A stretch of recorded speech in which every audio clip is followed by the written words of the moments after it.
सबको जय मसीह की। मैं जतिन बब्बर और आप देख रहे हैं मसीह परिवार चैनल। जैसे कि आप सब जानते हैं कि मैं इस चैनल पे प्रभु के अलग अलग दासों की वीडियोस डालता हूं, तो अगर आपको हमारा चैनल अच्छा लगता है तो आप इस चैनल को ज़्यादा से ज़्यादा सब्सक्राइब जरूर करें, ताकि आप प्रभु के वचन को सुन सके। वीडियोस को ज़्यादा से ज़्यादा शेयर करें, ताकि जिन लोगों तक वचन नहीं पहुंचा उन तक भी वचन पहुंच सके। सबको जय मसीह की। एक बार मैं आपसे दोबारा कहूँगा कि इस चैनल को सब्सक्राइब जरूर करें और वीडियोस को ज़्यादा से ज़्यादा शेयर करें। जय मसीह की। मेरी जिंदगी में काम करे, तेरा वचन आज मुझे छुड़ाए, मुझे चंगा करे, मेरी फैमिली में उद्धार का आत्मा बहे। तेरा वचन आज मुझे चंगा करे, मुझे छुड़ाए, मेरे परिवार में उद्धार का आत्मा बहे। तेरे वचनों के द्वारा मैं आशीषों को पाऊं, छुटकारों को पाऊं और आगे बढ़ूं। खुदाबंद सर्वशक्तिमान परमेश्वर, तेरा आत्मा आज गहरे भेदों को मुझ पे जाहिर करे। मैं अपने मन को खोलता हूं, अपने दिल को खोलता हूं, अपनी आत्मा को ग्रहण करने योग्य बनाता हूं, ताकि जो कुछ मैं सुनूं मैं 100 गुना फलों को लेके आऊं। प्रभु यीशु मसीह के सामर्थी नाम में आपका सुनना, मेरा बोलना आशीष का कारण हो। अब से पवित्र आत्मा हमारे शब्दों के ऊपर, इस मीटिंग के ऊपर अपना कंट्रोल करे, अपने तरीके से अपने चलाए। प्रभु यीशु मसीह के सामर्थी नाम में पवित्र आत्मा यहाँ आने वाले हर एक जन को, ऑनलाइन लोगों को छुए और आजाद करे यीशु मसीह के नाम में। आप जैसे आए वैसे सेम वापस ना जाएं। यीशु मसीह के नाम में मैं आपको आशीषित करता हूं। प्रभु यीशु मसीह के पवित्र और सामर्थी नाम में मैं मांगता हूं। ऊंची आवाजें बोलो आमीन। तारीफ करते हुए हालेलुया। स्वागत है यीशु मसीह की प्रेजेंस में। आमीन। मेरा विश्वास है कि परमेश्वर की उपस्थिति हमारे बीच में मौजूद है। बैठ जाओ अपने शरीर में, अपने हाथों को उठाओ, बोलो जितना वचन मैं सुनूं मैं 100 गुना फलों को लेके आऊं, क्योंकि मैं इस वचन से प्यार करता हूं। मुझे इस वचन की सच्चाई मालूम है। प्रभु यीशु मसीह के सामर्थी नाम में हम मांगते हैं, आमीन। नीति वचन 16 उसकी 3 आयत को हम पढ़ेंगे। अपने कामों को यहोवा पर डाल दे, इससे तेरी कल्पनाएं सिद्ध होंगी। बोलो अपने पड़ोसी को, बोलो अपने कामों को यहोवा पर डाल दे, इससे तेरी कल्पनाएं, तेरी इमेजिनेशंस, तेरे दिमाग की सोच वो पूरा होगा। ऊंची आवाज से बोलो हालेलुया। बाइबल कहती है जब परमेश्वर ने आदम को बनाया, उसने उसे अपनी समानता में बनाया, और उससे पहले कभी आदम नहीं बनाया गया। तभी परमेश्वर ने आदम को बनाया, और बाइबल कहती है उसे अपने तरह का बनाया और अपने जैसे अधिकार उसे दिए। परमेश्वर ने आदम को अधिकार दिया, जो वो खुद कर सकता था वो आदम कर सकता था। एक बार एक क्रिश्चियन परिवार में एक लड़की बिगड़ गई, और वो बिगड़ी नहीं, इतना बिगड़ गई कि उस परिवार में अपने पिता के दोस्तों के साथ और अपने भाई के दोस्तों के साथ, दोनों के साथ वो गलत थी। उसकी मम्मी को इतनी शर्म आई कि हम क्रिश्चियन हैं और हमारी लड़की ने हमारा मुंह काला कर दिया। कितने दिन वो रोती रही, दुखी होती रही, परमेश्वर से पूछती रही, और एक दिन अपने पास्टर के पास चली गई और पास्टर के पास जाके बोलती है कि पास्टर जी, मेरी बेटी इस तरह से बिगड़ गई और मैं चाहती हूं कि आप मेरे लिए प्रार्थना करें कि वो मर जाए और परमेश्वर उसे उठा ले और उसे अपने पास बुला ले। उस पास्टर ने कहा, तेरी बेटी में तो प्रॉब्लम है ही है, लेकिन तुझ में जो प्रॉब्लम है वो तेरी बेटी से भी बड़ी है, क्योंकि तू परमेश्वर के कामों को नहीं जानती, ना ही उसकी सामर्थ को जानती। तो उसने कहा, मैं क्या करूं? उसने कहा, तू एक दर्शन देख, तू एक इमेजिनेशन कर, अपने दिमाग में एक विजन देख, अपने दिमाग में एक कल्पना बना कि तेरी बेटी जो है वो व्हाइट कपड़ों में परमेश्वर का प्रचार कर रही है। तेरी बेटी तेरे घर आई है, तुझसे उसने माफी मांगी है और वो सुधर गई है और परमेश्वर के कामों का प्रचार कर रही है। उसने कहा, ये तो हो ही नहीं सकता, मैं उसको बहुत बार समझा चुकी हूं, मैंने बहुत बार उसको गाइड किया, हमने मारा पीटा सब कुछ करके देख लिया, वो नहीं सुधरती। मेरे हस्बैंड और मेरे जो बेटा है उसके दोस्तों के साथ वो रहती है, गलत काम करती है, सब कुछ करती है, बाहर ही रहती है। उसने कहा, नहीं। आप जानते, जब मैंने लूत का वचन समझाया तो लोग कहते हमें पहली बार समझ आया कि वहां लिखा क्या है। क्योंकि हम जब लूत का वचन पढ़ते थे, ये पढ़ते थे कि लूत अपने मन को पीड़ित करता था लोगों के पापों को देखकर, तो लोगों को यह लगता था कि लूत राइट साइड पर है, सही साइड पर है। लेकिन जब मैंने उन्हें समझाया कि लूत सही साइड नहीं था, वो अपने मन को पीड़ित तो करता था लेकिन स्टेप कोई नहीं लेता था। मन को पीड़ित रखता था लेकिन रहता वही सदोम में ही था, हाँ या ना। लेकिन उसने स्टेप नहीं लिया, उसके कारण उसका परिवार खत्म हुआ, उसकी वाइफ खत्म हुई, उसके बच्चे खत्म हुए, उसके बच्चों से जो पाप की संतान पैदा हुई उसकी लड़कियों से, मोआब और अम्मोनी, बाइबल कहती परमेश्वर ने सारी उम्र वंशों तक उनसे नफरत की। लेकिन बाइबल तो कहती है वो अपने सच्चे मन को पीड़ित करता था, लेकिन पीड़ित तो करता था लेकिन स्टेप कोई लेता नहीं था, वहां से निकलता नहीं था। अपने बच्चों के ऊपर उसने छड़ी नहीं चलाई, अपनी वाइफ को समझाया नहीं, लेकिन बस पीड़ित रहता था मन में, किया कुछ नहीं। जैसे लोग अफसोस करने जाते ना दूसरे घरों में, हाय भैन जी, हाँ वो माड़ा होया, ते ओही भैन जी जड़ी अफसोस करन आई, उन्हें प्लान बनाया कि इस अफसोस तो बाद नाल ही बाजार है, शॉपिंग भी करके जानी वापस। हाँ, अफसोस करने का मतलब है अगर आप अगले के पास गए हो, आप उसकी लाइफ को बेटर करके आओगे। मुंह से अफसोस करने का कोई फायदा नहीं। उसी तरह का अफसोस लूत कर रहा था, मुंह से अफसोस कर रहा था, लेकिन करना क्या चाहिए, स्टेप क्या लेना चाहिए, उसमें वो कमजोर था। अब जब हम बाइबल को पढ़ते हैं, परमेश्वर ने टीचर्स ठहराए, क्योंकि जो पास्टर है जिसके पास कलीसिया, अगर वो टीचर नहीं और सिर्फ हीलिंग पे उसने अपनी मिनिस्ट्री को बनाया या सिर्फ प्रोफेटिक पे बनाया, उसके लोग पक्के नहीं है कि वो स्वर्ग तक पहुंचेंगे या नहीं। हाँ, चंगाई ले सकते हैं, बरकत ले सकते हैं, लेकिन हेवन तक पहुंचेंगे कि नहीं, क्योंकि वो आपको टीचिंग लेके जाएगी। इसलिए जरूरी है कि हर एक मेगा पास्टर जिसके पास बड़ी चर्च है वो अपने लोगों को टीचिंग में लेके जाए, ताकि वो वर्ड को, वचन को उन्हीं आंखों से पढ़ सके जिन्हीं आंखों से उनका अगुआ पढ़ रहा है। आमीन। या जिन आंखों से पवित्र आत्मा चाहता है कि वो पढ़े, वो उन्हीं आंखों से उसे पढ़ सके। अब जब हम ये पढ़ते हैं कि अपने कामों को यहोवा पर डाल दे, तेरी कल्पनाएं परमेश्वर क्या करेगा, सिद्ध करेगा। अब उस लड़की ने, उस औरत ने क्या किया, अपने कामों को किस पे डाल दिया, यहोवा के ऊपर। कैसे? उसने अपनी मर्जी को पूरा करना नहीं चाहा कि मेरी बेइज्जती हुई, मेरी बेटी मर जाए। उसने अपने कामों को यहोवा पर डाल दिया, अपना सब कुछ परमेश्वर पे डाला, कल्पना बनाई, दिमाग में एक इमेजिनेशन की, दिमाग में एक सोच बनाई कि हाँ मेरी बेटी वापस आ रही, हाँ मेरी बेटी वापस आ रही, हाँ मेरी बेटी वापस आ रही। हाँ, उसने पापों को छोड़ दिया और वो रोज इस इमेजिनेशन से प्रार्थना करने लगी। दिमाग में इमेजिनेशन को बनाया कि अपने कामों को यहोवा पर डाल दे, तेरी कल्पनाएं क्या होंगी, तेरी कल्पनाएं क्या होंगी। अब कल्पना क्या है? वो कल्पना मेगा चर्च की हो सकती, वो कल्पना बड़ा बिजनेस हो सकता है, वो कल्पना आपका पूरा परिवार का उद्धार हो सकता है, वो कल्पना आपकी मैरिड लाइफ का जो स्ट्रगल है उससे बाहर आना हो सकता है, वो कल्पना आपकी हीलिंग हो सकती है, आपकी चंगाई हो सकती, वो इमेजिनेशन आपके बच्चों के लिए आपकी हो सकती। परमेश्वर कहता अगर तू अपने कामों को मुझ पे डाल देगा, मैं तेरी कल्पनाओं को क्या कर दूंगा, सिद्ध कर दूंगा। अब जब इस वचन को हम वैसे पढ़ेंगे तो हम ऐसे पढ़ के आगे निकल जाएंगे, लेकिन इस वचन के पीछे जो पावर है परमेश्वर की, वो हमें कभी भी समझ नहीं आएगी। लेकिन आज आप उस पावर से भर के वापस जा रहे हैं, आप इक्विप्ड होके जा रहे हैं, आप हथियारों से लैस होके आज से वापस जा रहे हैं। और मैं यीशु मसीह के नाम में बड़े कामों को आपकी लाइफ में होता हुआ देख रहा हूं। मैंने कहा बड़ी इमेजिनेशंस को पूरा होते हुए देख रहा हूं। वो कोई भी क्यों ना हो, यीशु मसीह के नाम में उसे मैं पूरा होते हुए देख रहा हूं।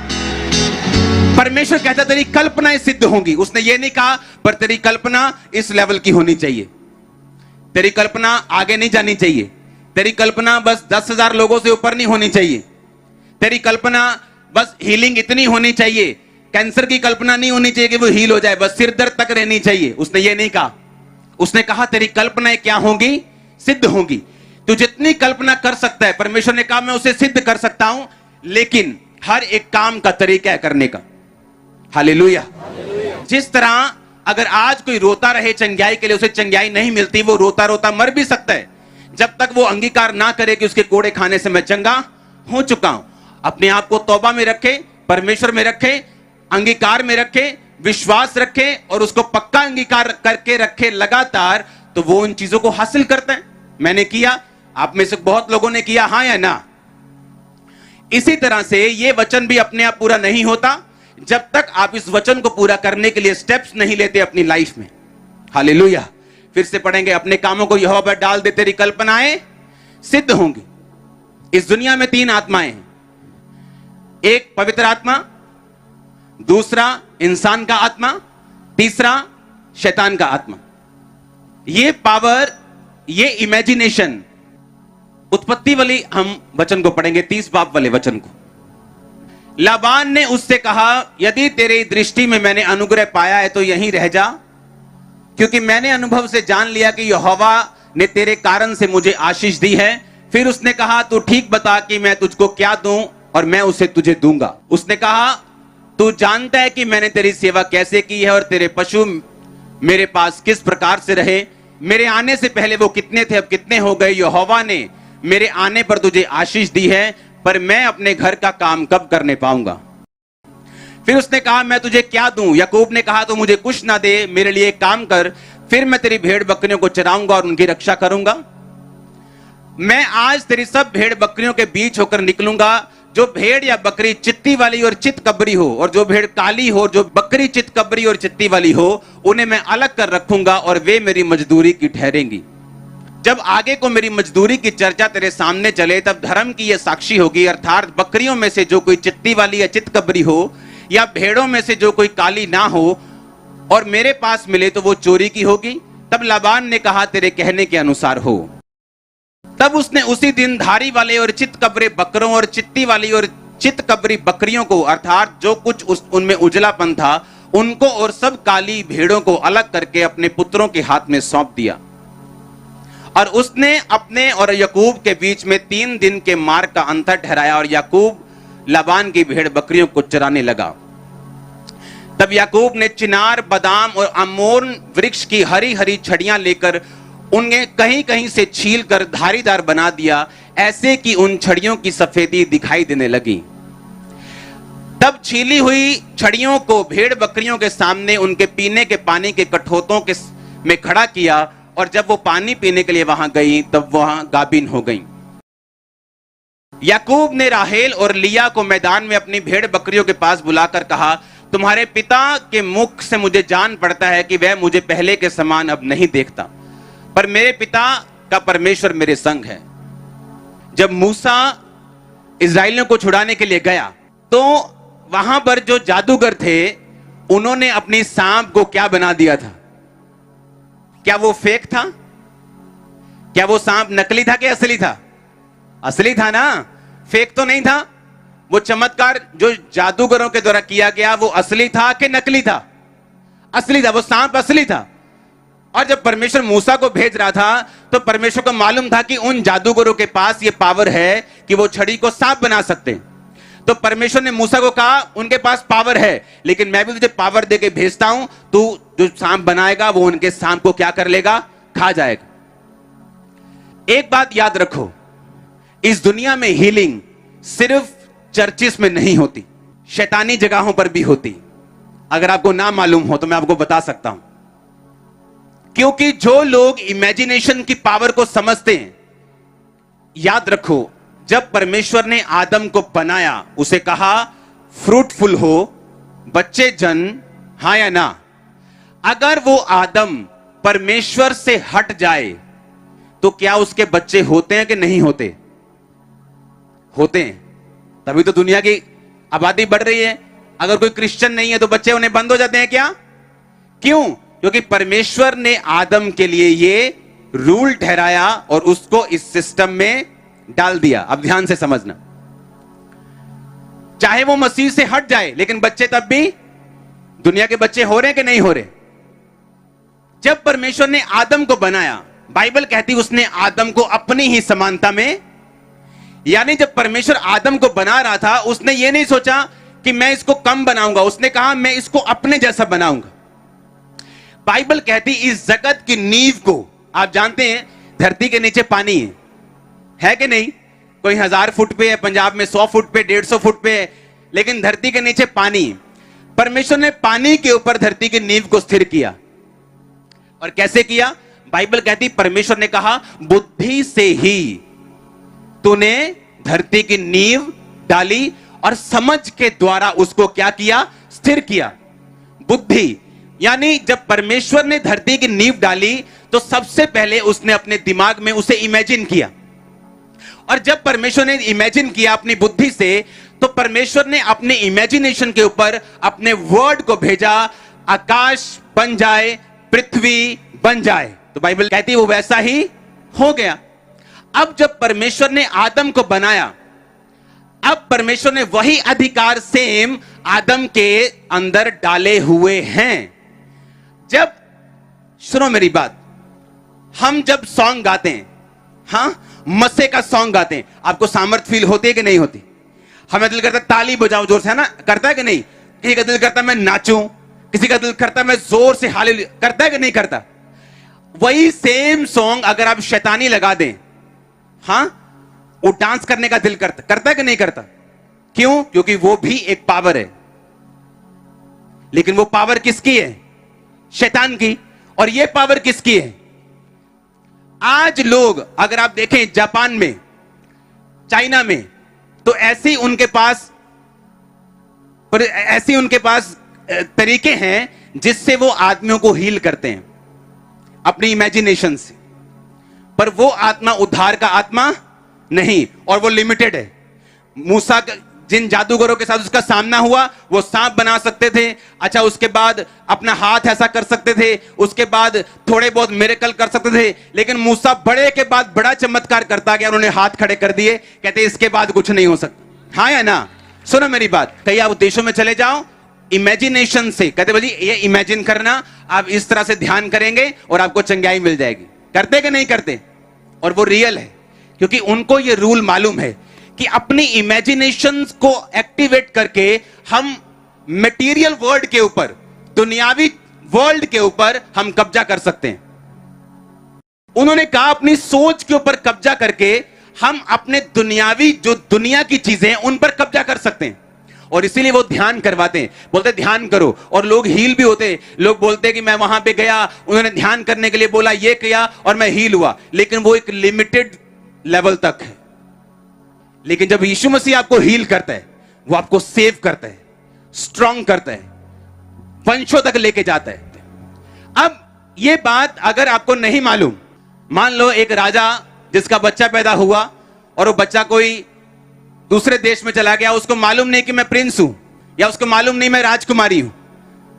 जब तक उसको ये मालूम नहीं और जब तक वो अपने देश में ना आए, तब तक वो अपने अधिकारों का प्रयोग नहीं कर सकती, अपने लाइफ को उस लेवल पर एंजॉय नहीं कर सकती जिस लेवल में वो पैदा हुई। हाँ या ना?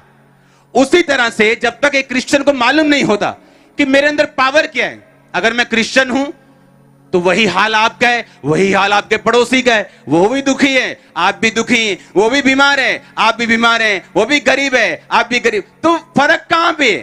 क्योंकि हमने अपने अधिकारों का प्रयोग ही नहीं किया, हमने अपने अधिकारों को पहचाना ही नहीं, हमको मालूम नहीं हम कर क्या सकते हैं। बाइबल कहती, याकूब कहता अपने मामा से, कहता प्लीज मुझे घर भेज दे, मैंने अब तेरी बेटी के लिए 7 साल सेवा की, फिर 7 साल सेवा की, मैं अपने घर जाना चाहता हूं, मैं अपने घर का काम कब करने पाऊंगा? कहता नहीं नहीं यहीं रुक जा, तेरे रुकने से मुझे आशीष मिली, मेरी भेड़ बकरियां बढ़ गई।